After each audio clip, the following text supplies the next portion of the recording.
नमस्कार मित्रों, आज हम बात करने वाले हैं चरक निदान स्थान के चरण नंबर 5 का जो सप्त कुष्ठ है, उन्हीं के हर एक कुष्ठ के हम लोग लक्षण के बारे में बात करेंगे। तो ये सिलेबस में भी है, सिलेबस का 5वां पॉइंट है और संहिता अध्ययन का हम लोग ये पार्ट पढ़ रहे हैं, निदान स्थान का 5वां चैप्टर। ठीक है, ये और लास्ट लेक्चर होने वाला है। यहाँ देख रहे हो कि जो 7 कुष्ठ होती हैं, हम लोगों ने बताया था कि सातों कुष्ठ जो सप्त महाकुष्ठ होते हैं, उसमें एक दोष का सीक्वेंस होता है। जैसे कपाल कुष्ठ है तो उसमें जो सबसे पहले क्या आता है, वात दोष। ठीक है ना, वात दोष। आइए शुरू करते हैं बहुत ही आसान भाषा में। तो यहाँ देखेंगे हम लोग को कैसे याद रखना है कि जो कपाल कुष्ठ होता है वात दोष से युक्त होता है। ठीक है, कपाल कुष्ठ वात दोष से युक्त होता है, तो वात दोषों के अनुरूप ही उससे लक्षण भी होंगे।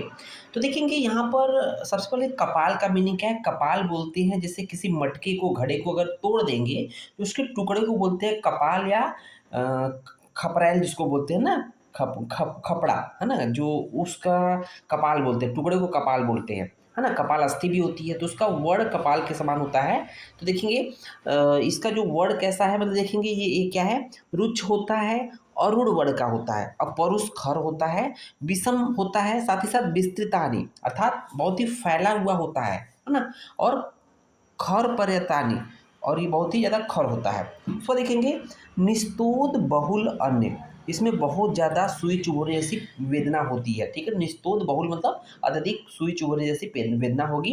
और साथ ही देखेंगे अल्प कंडू दाह, और थोड़ी बहुत मात्रा में कंडू भी होगा और दाह भी होगा। कंडू मतलब इचिंग होगा और थोड़ा मात्रा में दाह होगा, है ना, क्योंकि वात दोष की प्रधानता है तो अल्प कंडू दाह बोला गया। ओके, और देखेंगे इसका जो वर्ण है, देखेंगे कृष्ण अरूढ़ वर्ण का होगा, क्योंकि वात दोष का स्पेसिफिक फीचर होता है, उसकी वजह से कृष्ण वर्ण होता है और अरूढ़ वर्ण होता है। साथ ही साथ ये कपाल वर्णानी, कपाल मतलब जो घड़े का जो टुकड़ा होता है टूटने के बाद उसके वर्ण के समान होगा। तो ये तो कुछ थे कपाल कुष्ठ के।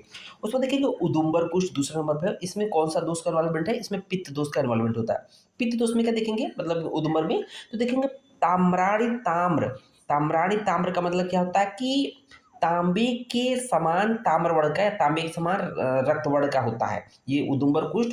उदुम्बर आप देखेंगे, उदुम्बर मतलब पका हुआ गूलर, जो पका हुआ गूलर देखेंगे बिल्कुल सिंदूर कलर का होता है। तो ताम्र का कलर जो होता है वही देखेंगे इसका पका हुआ गूलर होता है। ठीक है ना, इसलिए वो बोला उदुम्बर कुष्ठ। इसका ताम्राणी ताम्र मतलब कि पके तांबे के समान लाल रक्त वर्ण का होता है। साथ ही साथ खर रोमराजी, इसके जो रोम होती है, जो हेयर्स होते हैं वहाँ पर बहुत ही हार्ड होती है, खर होती है।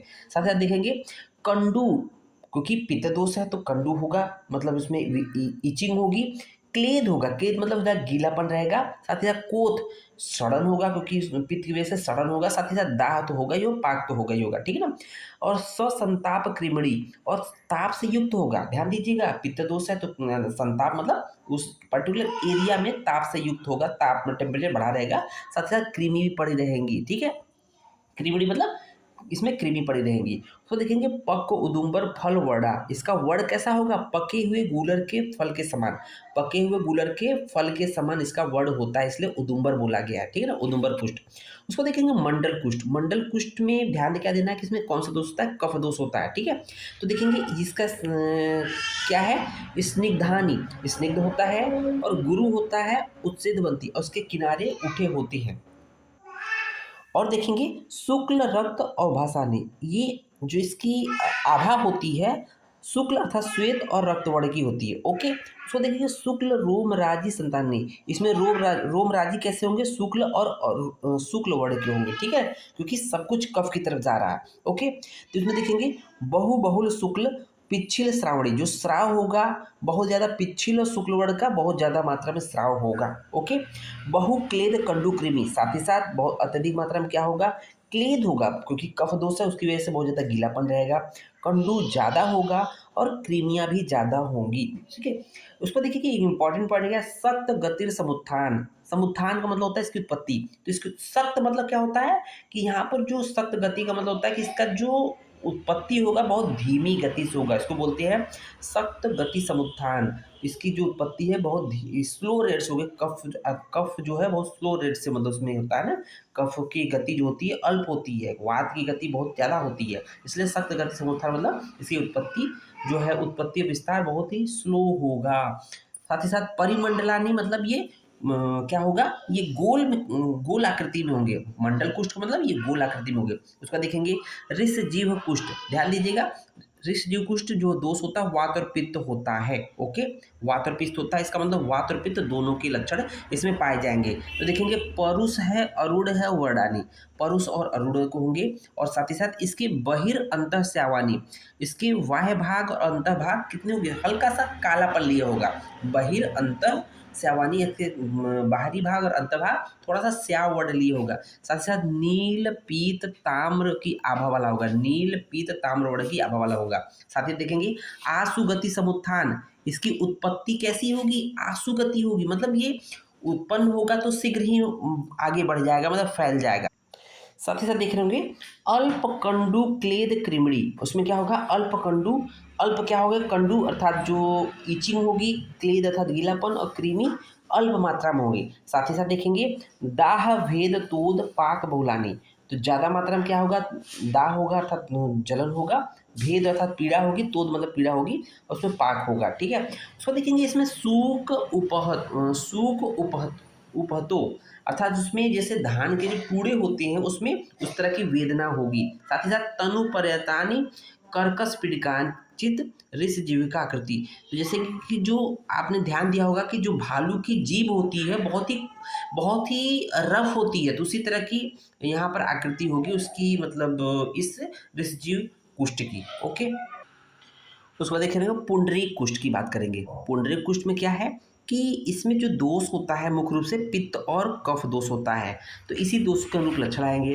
देखेंगे शुक्ल रक्त अभासानी, इसकी आभा कैसी होगी, शुक्ल और रक्त वर्ण की होगी, है ना। शुक्ल जो है कफ दोष की वजह से, रक्त जो है पित्त दोष की वजह से होगा। ओके, रक्त पर्यंतानी अर्थात जिसके किनारे जो है रक्त वर्ण के होंगे, है ना, रक्त राजी जो होगी, साथ ही साथ लाल वर्ण की रेखाएं होंगी। ओके, तो देखिए सिरा संतत उत्सेदवंती, उसके उत्सेद मतलब उसके किनारों पे क्या होगा, सिरा संतत, सिराएं उभरी हुई होगी। साथ ही साथ बहुल रक्त पूय लसिकानी, तो उसमें देखेंगे रक्त पूय लसिका बहुत अधिक मात्रा में इस पुंडरीक कुष्ठ में होंगे। तो पुंडरीक का मतलब क्या होता है, पुंडरीक का मतलब होता है कि रक्त कमल के समान होगा, सब कुछ लाल लाल हो रहा है। साथ ही देखेंगे कंडु कृमि दाह पाक, कंडु होगा, कृमि पड़ जाएंगे, दाह जलन होगी, वे पाक हो जाएगा मतलब सड़न होगा।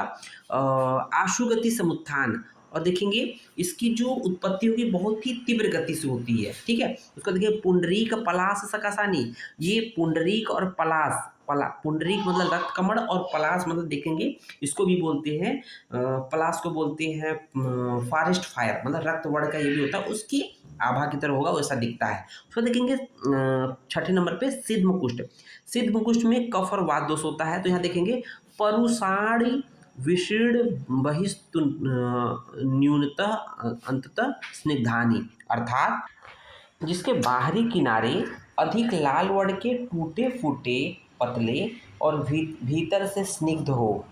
नेक्स्ट देखेंगे कि शुक्ल रक्त अवसानी, इसकी आभा कैसी हो, शुक्ल और रक्त वर्ण की होगी। साथ ही साथ बहु अल्प वेदना, बहु अल्प वेदना देखेंगे बहुत ज़्यादा अल्प वेदना से युक्त होगा। साथ ही साथ अल्प कंडू, साथ ही साथ अल्प कंडू होगा, दाह होगा, पुय और लसिका से युक्त होगा। साथ ही साथ लघु समुत्थान, इसके जो कारण होते हैं बहुत छोटे छोटे कारणों से उत्पन्न हो जाती है। साथ ही साथ क्या होगा, अल्प भेद कृमि, साथ ही साथ अल्प वेदना होगी और कृमि से युक्त अल्प होगी। और अलाबु पुष्प संकासानी, अलाबु में बोलते हैं लौकी को, है ना, अलाबु बोलते हैं, एक तरह से लौकी के पुष्प के समान दिखता है, जैसा देखेंगे लौकी के पुष्प होता है उसी तरह से ये सिद्ध कुष्ठ होता है। लास्ट में देखेंगे काकड़क कुष्ठ, काकड़क कुष्ठ जो कि सन्निपातज होता है, वात पित्त कफ तीनों दोषों से युक्त होगा। देखेंगे काकड़ंतिका वर्ण आदियो, है ना, पश्चात सर्वकुष्ठ लिंगम, तो यहाँ देखेंगे कि काकड़ंतिका बोलते हैं घुघुची, रत्ती, है ना, आप सेकेंड ईयर में जब पढ़ोगे तो रत्ती बोलते हैं। और अगर तंत्र पे तो वो कुछ रक्त वर्ण का होता है, उस पर मतलब कि रक्त और ब्लैक वर्ण का सीड होता है। ठीक है, तो उसको बोलते हैं कि प्रारंभ में कैसा होता है कि काकड़ंतिका वर्ण आदियो, आदि शुरू में काकड़ंतिका अर्थात रत्ती के वर्ण के समान होगा, लेकिन बाद में पश्चात मतलब बाद में सर्वकुष्ठ लिंगम, सभी कुष्ठ को लिंगों से युक्त हो जाएगा, क्योंकि सन्निपातज है तो इसमें सभी कुष्ठों के लिंग लक्षण आ जाएंगे। साथ ही साथ देखेंगे सर्वकुष्ठ लिंग संभवेन अनेक वर्णानि, अर्थात सभी कुष्ठों के लक्षणों होने से अनेक वर्ण वाले कुष्ठ को हम लोग क्या बोलते हैं कि काकड़ कुष्ठ कहते हैं। और ये क्या होता है, तान्य असाध्यानि, जो काकड़ कुष्ठ होता है इसके लिए क्या बोला गया, असाध्य होता है। ध्यान दीजिएगा, अभी तक किसी की साधता साधक की बात नहीं किया था। काकड़ कुष्ठ को क्या बोला, असाध्य होता है। साध्यानि पुनर्इतराणि, इसके अलावा इसके इतर, इतर मतलब इस काकड़क को छोड़कर से सभी कुष्ठ क्या होते हैं, साध्य होते हैं। लेकिन ये जो काकड़क कुष्ठ होता है वो असाध्य होता है। इस तरह से हम लोगों ने महाकुष्ठ के या सप्त कुष्ठ के सातों भेदों का अलग अलग हम लोग लक्षण देख लिया। उम्मीद है लेक्चर समझ में आया होगा। धन्यवाद।